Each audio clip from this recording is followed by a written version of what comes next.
नमस्कार प्यारे साथियों, आपका स्वागत है हमारे यूट्यूब चैनल में। और देखिए साथियों, हम आपको डीएलएड फर्स्ट सेमेस्टर के लिए मैथ करा रहे थे, जिसमें आपका चैप्टर नंबर 2 चल रहा है। और इसमें मैंने आपको 2 वीडियो ऑलरेडी प्रोवाइड करा दिए हैं और अपलोड हो चुके हैं आपके वीडियो। और देखिए साथियों, इसके लिए मैंने एक अलग से डेडिकेटेड प्लेलिस्ट बना दी है, तो आप जाकर के वहाँ से सभी सीरियल वाइज अपनी वीडियोस देख सकते हो। और ये मेरी वीडियो आपको शाम के 7 बजे पब्लिश हो जाती है, तो आप शाम के 7 बजे इस वीडियो को देख सकते हो। और अगर उस समय नहीं देख सकते हो तो आप उसके बाद भी कभी भी देख सकते हो, क्योंकि उसके बाद ये आपकी वीडियो उपलब्ध आपको हो जाती है। ओके, तो चलिए वीडियो को स्टार्ट करते हैं। इससे पहले कि अगर आपने वीडियो नहीं देखे तो जरूर से देख लीजिएगा और इस वीडियो को जरूर से लाइक कर दीजिएगा और अपने दोस्तों के साथ शेयर करिएगा अगर आपको वीडियो अच्छा लगता है तो चलिए वीडियो स्टार्ट करते हैं। तो देखिए साथियों, इससे पहले हमने रोमन संख्याओं के बारे में, जो आपकी सेकंड क्लास गई थी, उसमें मैंने रोमन संख्याओं के बारे में आपको बताया था। ठीक है, तो रोमन संख्याओं के बारे में आपके जितने भी कॉन्सेप्ट थे वो आपको समझ में आ गए होंगे। एग्जाम में आपसे सीधा पूछ सकता है, कोई भी नंबर लिख के दे देगा और कह देगा इस नंबर को लिख के दिखाइएगा कि रोमन में किस तरीके से ये नंबर लिखा जाएगा। तो एक क्वेश्चन यहाँ से आपका बन सकता है, तो इसको जरूर से याद रखिएगा। और आप इसको, जो पहले का वीडियो हो चुका है, उसको जरूर से देख लीजिएगा। ठीक है, चलिए अब आगे हम बढ़ते हैं स्थानीय मान के बारे में। ठीक है, तो स्थानीय मान के कॉन्सेप्ट को हम सीखेंगे। तो देखिए, स्थानीय मान यानी प्लेस वैल्यू, इसे इंग्लिश में हम बोलते हैं प्लेस वैल्यू। प्लेस मतलब स्थान होता है और वैल्यू मतलब उसका मान होता है। उस स्थान का मान कैसा है, तो स्थानीय मान क्या बोलेंगे, इसे स्थानीय मान हम बोलेंगे। ओके, चलिए पढ़ते हैं इसके बारे में। किसी संख्या में प्रत्येक स्थान के संगत अंक का मान अलग अलग होता है। कहने का मतलब इनका क्या है कि जैसे मान लीजिए ये एक स्थान है, एक स्थान है, एक इधर है, एक इधर है, इस तरीके चल रहा है। तो ये इकाई का स्थान है, ये दहाई का स्थान है, ये सैकड़े का स्थान है और ये आपका हजार का स्थान है। तो इस तरीके से स्थान के बेस पर अंक का जो मान होता है वो अलग अलग होता है। मान लीजिए कोई अंक यहाँ पे 2 रखा हुआ है तो उसका मान 2 है, क्योंकि इकाई के स्थान पे रखा हुआ है। अगर यहाँ पर आपने रख दिया तो इसका मान 20 हो जाएगा, क्योंकि ये दहाई के स्थान पे रखा हुआ है। और यहाँ पर अगर आप इस 2 को रख दोगे तो इसका मान 200 हो जाएगा। और इसी 2 को अगर यहाँ पर आप रख दोगे तो ये 2000 हो जाएगा। तो क्या हो रहा है, ये स्थान के बेस पर अपना मान बदल रहा है। स्थान बदल रहा है, उसी हिसाब से इसका मान भी बदलता जा रहा है। तो यही इसका अर्थ है। देखिए, इसे अंक का स्थानीय मान कहते हैं। क्या कहते हैं, अंक का स्थानीय मान कहते हैं। तो आप समझ गए स्थानीय मान क्या होता है। जो अपने स्थान के हिसाब से जो अंक का मान चेंज हो जाता है वही स्थानीय मान कहलाता है। देखिए, स्थानीय मान का ज्ञान देने के लिए शिक्षक बोर्ड पर, अब आप एक शिक्षक हो और आप 1 से लेकर के 5 तक के बच्चों को सिखा रहे हो। ठीक है, तो आप किस तरीके से बच्चों में इसका जो कॉन्सेप्ट है उसको बनाओगे, डेवलप करोगे, उस कॉन्सेप्ट को समझाओगे उनको, तो उसके बारे में बताया जा रहा है कि आप एक शिक्षक हैं और शिक्षक के तौर पर आप पढ़ा रहे हैं बच्चों को। तो देखिए, यहाँ पर आप खुद नहीं पढ़ रहे हो, आपके लेवल से, अगर आप यहाँ पे बीएससी के बाद, ग्रेजुएशन के बाद आप आए हो, आप डीएलएड कर रहे हो, तो आपको बहुत अच्छे से इनका ज्ञान है, बहुत अच्छे से। परंतु आप सीखना क्या है, यहाँ आपको ये सीखना है बच्चों को किस तरीके से पढ़ाना है, बच्चों के हिसाब से अपने आप को किस तरीके से ढालना है, किस तरीके से उनको समझाना है, क्या समझाने का तरीका होता है, ये सब आपको सीखना है। क्योंकि आप 1 से लेकर के 5 तक के बच्चे को पढ़ाओगे। जब 1 से लेकर 5 तक के बच्चे को पढ़ाओगे तो उनके हिसाब से, उनके स्तर पर सोचकर आपको पढ़ाना होता है। तो उसी हिसाब से यहाँ पर आपको समझना है। तो आप एक शिक्षक हैं, तो अब क्या करेंगे, शिक्षक बोर्ड पर कोई संख्या लिखे। जैसे मान लीजिए हमने एक संख्या 5 लिख दी बोर्ड पर, मान लीजिए पूरा बोर्ड है, इस पर हमने 5 संख्या लिख दी। उस संख्या के नीचे दाएं से बाएं, यानी दाएं से क्या करें, बाएं की तरफ ले जाए। तो दायां ये आपका राइट हैंड है और राइट हैंड से इधर चलोगे तो ये आपका लेफ्ट हैंड की तरफ चलोगे। जैसे ये 5 लिख दिया, फिर हमने 4 लिख दिया, तो इधर हम किधर जा रहे हैं, बाई तरफ जा रहे हैं। अगर मान लीजिए इसे 5 से हम इधर की साइड पे चलने लगते हैं तो हम दाई तरफ जाते हैं। ऐसे मान लीजिए हमने 6 लिख दिया यहाँ पे, तो हम दाया होता इधर का, दाएं से हम बाएं की तरफ गए, इधर गए तो, और इधर हम बाएं से दाएं की तरफ गए। तो आप ये दाया बाया तो जानते ही होंगे। राइट हैंड और लेफ्ट हैंड, ये सब कुछ आप जानते होगे, ऐसा मैं समझ के चलता हूँ, ठीक है। तो क्रमशः इकाई, दहाई, सैकड़ा, हजार, ये लिखें आप किस तरीके से, चलिए मैं लिखता हूँ। जैसे इकाई का स्थान यहाँ पर एक बॉक्स मैंने बना दिया, ये इकाई के स्थान का बॉक्स है, ये आपके दहाई के स्थान का बॉक्स है, ठीक है। इसी तरीके से ये सैकड़े के स्थान का बॉक्स है, और यहाँ पर मैंने हजार के स्थान का बॉक्स रख दिया। तो कह रहे हैं ना दाएं से बाएं की तरफ चले, तो हम दाएं से यानी राइट हैंड से हम लेफ्ट हैंड की तरफ आ रहे हैं। अब आ रहे हैं तो हमको देखिए इकाई का स्थान, दहाई का स्थान, सैकड़े का स्थान, हजार का स्थान, इस तरीके से लिखते हुए आना है, ठीक है। यही तो कह रहा है, देखिए इकाई का स्थान, दहाई का स्थान, सैकड़े का स्थान और हजार का स्थान लिखें आप। उसके पश्चात उसके बाद आपको क्या करना है, तो छात्रों से पूछें कि किस संख्या के नीचे क्या लिखा है। तो अब पूछें आप किस संख्या के नीचे क्या लिखा गया है, इस तरीके से आप उनसे क्वेश्चन करें, संख्याएं भरें। जो उस संख्या के नीचे लिखा होगा वही उस संख्या का स्थानीय मान होगा, ठीक है। तो इस तरीके से आप देख सकते हो कि इस तरीके से मैंने एक इकाई, दहाई, सैकड़े का रख लिया, जैसे इन्होंने देखिए एग्जाम्पल के माध्यम से भी इन्होंने बताया है। तो चलिए मैं इस एग्जाम्पल के माध्यम से ही आपको समझा देता हूँ और अच्छे से आपको क्लियर हो जाएगा। देखिए तो इस तरीके से हमने क्या करा, इस तरीके से नंबर्स डाल लिए। देखिए यहाँ पे इकाई के स्थान पे हमने 9 रख लिया, दहाई के स्थान पे हमने 4 लिख लिया, सैकड़े के स्थान पे 6 लिखा हुआ है और हजार के स्थान पे 5 लिखा हुआ है। अब 9 है, तो 9 कौन से प्लेस पर है, तो 9 आप देख सकते हो यहाँ इकाई के प्लेस पर है, यानी एक का मल्टीपल इसमें करोगे तो ये 9 का 9 ही रहेगा। लिखने का तरीका क्या है, 9 का स्थानीय मान बराबर में 9 इकाई और 9, ठीक है, और इकाई की जगह हमने 1 रख दिया, क्योंकि इकाई का जो प्लेस होता है वो 1 का होता है, इसलिए 1 रख दिया, ठीक है। अब यहाँ पे देखेंगे दहाई के प्लेस पे चले जाएंगे तो 4 का स्थानीय मान 4 इकाई, ठीक है। 4 का स्थानीय मान 4 इकाई, इन्होंने गलत लिखा हुआ 4, यहाँ पे दहाई लिखना चाहिए था इनको, तो यहाँ पे इसे सही कर लीजिए, यहाँ पे दहाई कर लेना। तो दहाई की वजह से हमने यहाँ पे 10 लिख देंगे, ठीक है। इसी प्रकार से आगे बढ़ेंगे, 6 का स्थानीय मान, तो 6 सैकड़े के स्थान पर है, तो सैकड़े की वजह से 100 आ गया, सैकड़े की वजह से क्या आ गया, 100 आ गया। तो आपको बताया था इकाई के स्थान पे 1, दहाई के स्थान पे 10 और सैकड़े के स्थान पर आपका 100 हो जाएगा, हजार के स्थान पे 3 जीरो लग जाएगा 1 के आगे। तो ये चीज तो आपको पता होगी, ठीक है। अब यहाँ पे देखिएगा 5 का स्थानीय मान मतलब 5000 और हजार के स्थान पर आपको हजार से मल्टीपल कर देना है, जैसे हजार लिखा हुआ है तो ऐसे 5 इंटू में हजार लिखा है, वहां पे मैं हजार लिख देता हूँ इस तरीके से। तो ये हमारा 5000 निकल जाएगा, 5000 निकल जाएगा। तो इससे क्या होगा, बच्चों में जो कॉन्सेप्ट डेवलप होगा, यानी स्थानीय मान का कॉन्सेप्ट डेवलप होगा बच्चों के अंतर्गत। तो इस तरीके से आपको कराना है, ओके, समझ गए। आगे चलिए, अब क्वेश्चन नंबर 2 देख लेते हैं। यहाँ पे लिखा हुआ उदाहरण नंबर 2, ये नंबर लिखा हुआ है पूरा, इसमें कह रहा है पहले 4, दूसरे 4, तीसरे 4 का स्थानीय मान ज्ञात कीजिए। तो पहले तो हम पूरा संख्या लिख लेते हैं, जैसे लिखा है संख्या 2 4 6 4 4। तो पहला 4 ये रहा, ठीक है, दूसरा 4 ये रहा, अगर हम राइट से लेफ्ट की तरफ आ रहे हैं तो इस तरीके से लिखेंगे, ठीक है। और तीसरा 4 ये रहा, या फिर आप इस तरीके से मान लो ये पहला 4 रहा, ये दूसरा 4 रहा, ये तीसरा 4 रहा। तो पहले अगर 4 पे देखोगे तो यहाँ पे ये 4 है और 4 के आगे कितना, देखिए 4 कौन से स्थान पे है, इकाई, दहाई, सैकड़ा और हजार के स्थान पे है। तो हजार का मल्टीपल करोगे कि नहीं करोगे, करोगे हजार का मल्टीपल, ठीक है। तो ये 4000 हो जाएगा आपका। इसी तरीके इस 4 का वैल्यू का बात करें तो ये देखिएगा आपका दहाई के स्थान पे है, तो 10 का मल्टीपल करोगे, क्योंकि इकाई और दहाई आएगा दूसरा, ठीक है, क्या आएगा, दहाई आएगा। तो 4 में 10 का मल्टीपल करोगे आप, और ये आपका कौन से पे, इकाई के स्थान पर है, तो इकाई में हम 1 का मल्टीपल करते हैं तो कितना आ जाएगा, 4 आ जाएगा। तो इस तरीके से तीनों का निकल जाएगा, ठीक है। तो इस तरीके से मारो तो पहला ये हो गया, दूसरा ये हो गया, तीसरा ये हो गया, इधर से मार रहे हो तो इधर से हो जाएगा। वैसे आप राइट से लेफ्ट की तरफ जाइएगा, उसके हिसाब से आप मान लीजिएगा, ठीक है। तो वही चीज यहाँ पे देखिए लिखी हुई है।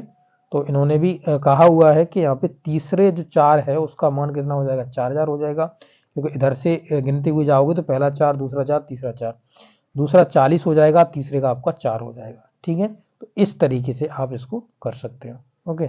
चलिए आगे बढ़ते हैं।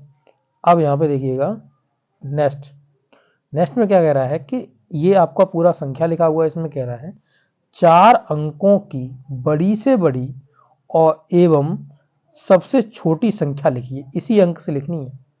तो अब देखिए, बड़ी से बड़ी लिखते हो, छोटी से छोटी लिखते हो, तो किस तरीके से हमें नंबरों को रखना चाहिए, ये चीज आप याद रख लीजिएगा। देखिए, जब भी हम बड़ी से बड़ी संख्या की बात करते हैं, यहाँ पे पूरा आंसर लिखा हुआ है, ठीक है, उसका आप टेंशन मत, हमारा समझाने का हमारा काम है, या ना कि यहाँ पे पूरा सोल्यूशन देख देख के, पर आप यहाँ पे समझाएंगे, हम आपको आपका कॉन्सेप्ट डेवलप करेंगे। आंसर तो यहाँ पे लिखा हुआ, आप जाकर किताब में देख सकते हो, ठीक है। एक्सरसाइज के क्वेश्चन होंगे, उनको मैं अपने हिसाब से हैंड रिटन नोट से कराऊंगा मैं, उसमें कोई दिक्कत नहीं है। पहले मुझे ये सभी लैंग्वेज आपको समझाने का मेरा कर्तव्य है, वो मैं समझा रहा हूँ। इसके बाद मैं आपको पूरा अच्छी तरीके से इनके एग्जाम्पल समझाऊंगा। इसके बाद आपके एक्सरसाइज के क्वेश्चंस जो होंगे, उनको मैं बाकायदा से नोट्स के माध्यम से प्रॉपर आपको प्रोवाइड कराऊंगा। ओके, तो देखिए, सबसे बड़ी संख्या, तो सबसे बड़ी संख्या जब भी हम लिखते हैं ना, तो हम अंकों को क्या करते हैं, अंकों को आरोही क्रम में लिखो, आरोही क्रम में लिखो या अवरोही क्रम में लिखो, ठीक है। तो अवरोही क्रम में लिखना होता है, क्योंकि पहले हम बड़ा नंबर लिख रहे हैं। अवरोही क्रम में लिखो, क्रम में लिखें। अवरोही क्रम क्या होता है, तो देखिए, अवरोही क्रम होता है, इसे हम बोलते हैं घटता हुआ क्रम। क्या? घटता हुआ क्रम, घटता हुआ क्रम बोलेंगे इसे। यानी कि हमको क्या करना है, पहले सबसे बड़ी संख्या चूज करनी है। तो इन नंबर्स में सबसे बड़ी संख्या पहले ढूंढिएगा, कौन सी सबसे बड़ी संख्या है, तो इसमें सबसे बड़ी 7 संख्या है।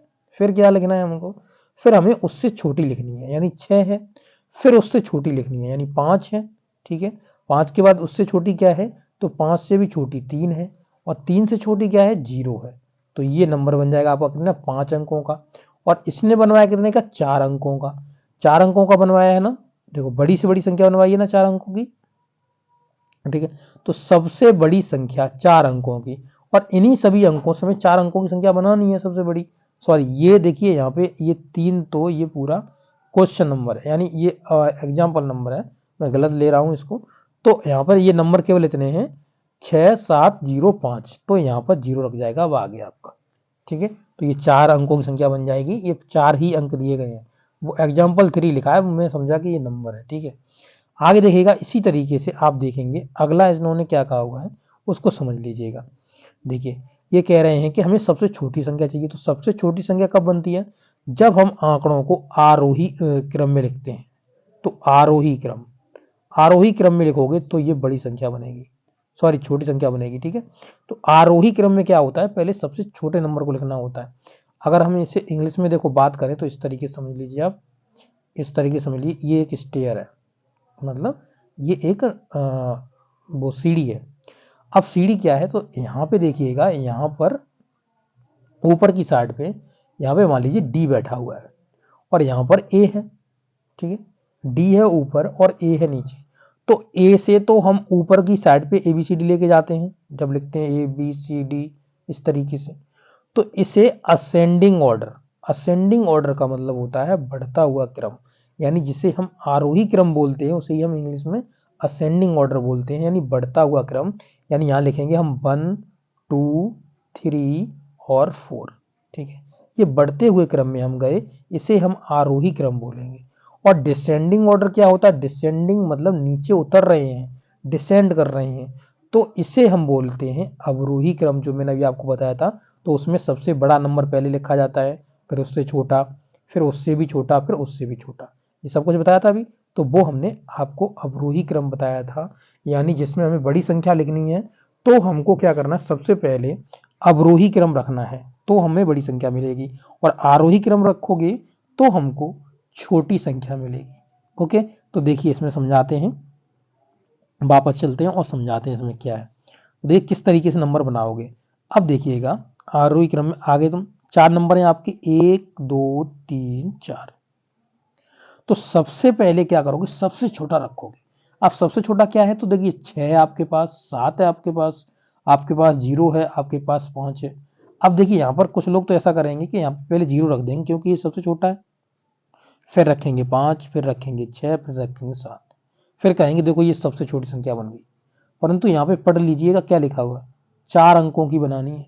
परंतु यहाँ पर जो नंबर आपके पास आ रहा है ना, ये 3 अंकों की है, क्योंकि जब 0 आगे यहाँ पे इधर की साइड पे पीछे की साइड पे प्लेस होगा किसी नंबर से, तो उसका कोई वैल्यू ही नहीं रहता है। अगर मान लीजिए 5 रखा है और 5 के आगे 0 लगाओ तो ये 50 बन जाएगा, परंतु अगर 5 के पीछे 0 लगा, सॉरी इसके आगे लगाओगे तो 50 बन जाएगा, और इसके अगर यहाँ पे लगा दोगे, यहाँ पे आगे की साइड पे, अगर इधर से देखो आगे साइड पे, तो इसका क्या है, इसका वैल्यू 5 ही रहेगा। और अगर इसके आगे ना करके हमने पीछे प्लेस कर दिया इसके, तो क्या हो जाएगा, ये वैल्यू बढ़ जाएगा, सॉरी आगे प्लेस कर दिया तो ये वैल्यू बढ़ जाएगा इसका।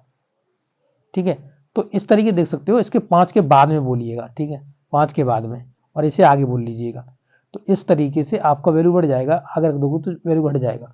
यानी कि अगर यहाँ पे आप देखोगे तो एक चीज आपको दिख रही है कि यहाँ पर अभी ये 3 अंकों की संख्या बनी हुई है, इसमें आप 0 का कोई वैल्यू नहीं, ठीक है, यहाँ पे इन्हीं नंबरों का वैल्यू है, ये 3 अंकों की संख्या बनी, और हमको बनानी कितने की थी, तो हमको बनानी थी 4 की। तो 4 की बनाओगे तो फ्रेंड्स सबसे छोटा नंबर अब ये है आपके लिए 5, 5 हो गया, ठीक है, मतलब सबसे छोटे का मतलब ये है अभी 4 अंक की बनाने के लिए छोटी संख्या, छोटा अंक है। अब देखिए इसके बाद क्या करते हैं, तुरंत ही इसके आगे 0 प्लेस कर देंगे, ठीक है, फिर उसके बाद 6 लिख देंगे, फिर उसके बाद 7 लिख देंगे। अब ये देखिए आपकी 4 अंकों की संख्या बन गई, यही तो इसने संख्या बनाई हुई है।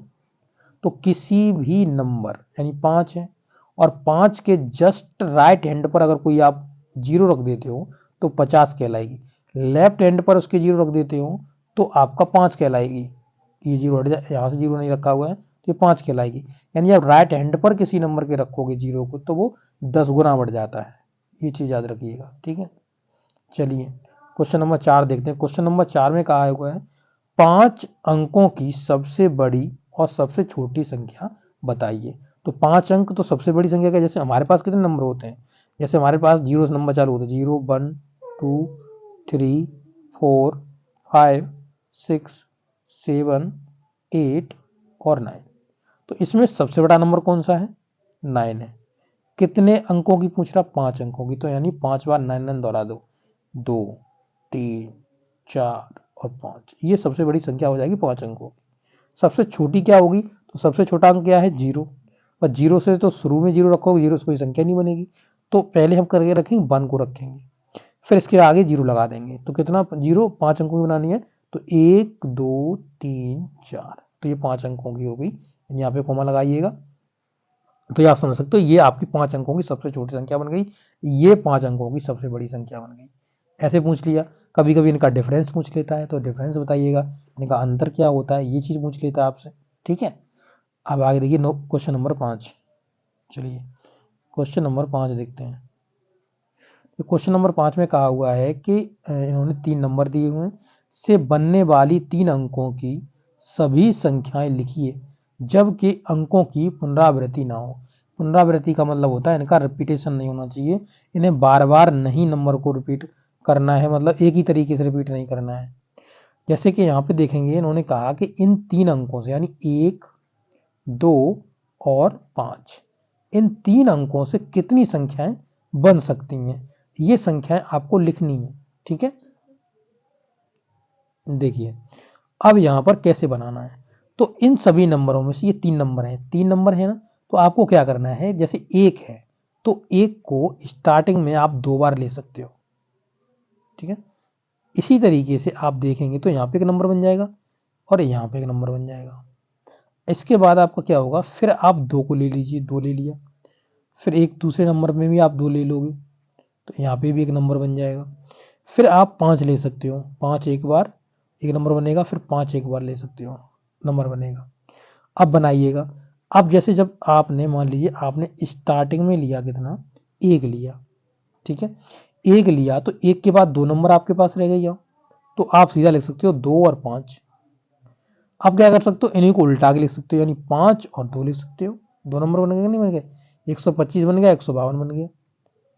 अब यहाँ पर क्या है, यहाँ पर 2 को कांस्टेंट कर दिया, यहाँ पर 2 को हटाइए, 2 तो पहले लिख दिया आपने, तो फिर 1 और 5 रह गया, तो 1 5 इस तरीके लिख सकते हो या 5 1 लिख सकते हो, ठीक है। फिर हम क्या करेंगे, हम फिर यहाँ पर 5 को कांस्टेंट कर लिया हमने और यहाँ पे 1 और 2 को उल्टाएंगे पुलटाएंगे, तो 1 2 कर देंगे या 2 1 कर देंगे, ऐसे ही तो बन सकता है। बन गई 6 संख्या, देख लो मिला लो, 125, 152, 215 ये रहा आपका, और 251 ये रहा, 251, फिर 512 ये रहा, और 521 ये रहा। बन गई ना। तो इस तरीके से आप इनको बना सकते हो। ओके, समझ गए ना। चलिए, क्वेश्चन नंबर 5 हो गया तुम्हारा। Question number 6, 7। अच्छा, अब ये सब एग्जाम्पल्स ही हैं, तो मैं अगले वीडियो में करा दूंगा। ये वीडियो लंबा हो जाएगा, तो अगले वीडियो में इन क्वेश्चंस को मैं समझा दूंगा। Okay, thank you.